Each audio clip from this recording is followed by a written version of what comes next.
Компания была создана в марте 2020 года. С тех пор мы занимаемся подготовкой к сертификации. И первый прототип был собран 1 июня 2021 года.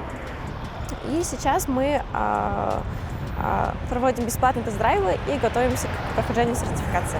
90% с ЕС, и сейчас 40% всех комплектующих все в Кыргызстане собирается. У нас батарея не такая дорогая, как, допустим, у Теслы и у других электромобилей. Тем самым сама батарея будет заряжаться чуть дольше, допустим, не 2 часа, а 4 часа, 5 часов. Ну, зато сама батарея будет дешевле, и себестоимость машины будет меньше. Основной сбыт будет в Казахстан и в Кыргызстан. И в общей сложности сейчас у нас 600 предзаказов. И также мы проводим бесплатные тест-драйвы, и вот люди уже заказывают. Сейчас мы планируем в год выпускать до 1000 единиц. Как только мы запустим массовое производство, это будет, скорее всего, в ноябре, возможно, ближе к зиме. Но в дальнейшем хотим увеличить количество машин и до 1200 единиц в год.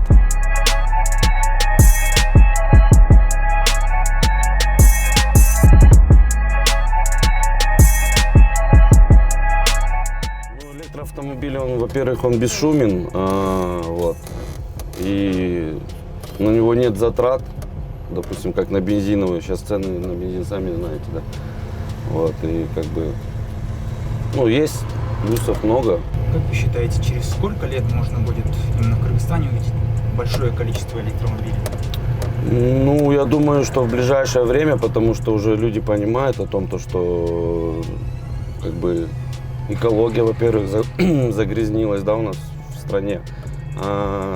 Потом цены на бензин уже выросли. Я думаю, в ближайшие 2 года уже будет намного больше как бы машин электро, да. И, наверное, скорее всего, это сделать зарядные устройства, да, как бы на бензиновых заправках, я не знаю, или отдельные какие-то заправки для того, чтобы машины заряжались. Ну, как бы люди боятся все равно, еще многие в плане того, что, ну, нет запчастей, там, боятся, думают, что, ну, как бы, в бензиновом автомобиле, допустим, у него масла надо менять, там, постоянно какие-то, ну, жидкости, все. А здесь у нас, получается, только жидкость идет на тормозную систему и на омывание стекла лобового.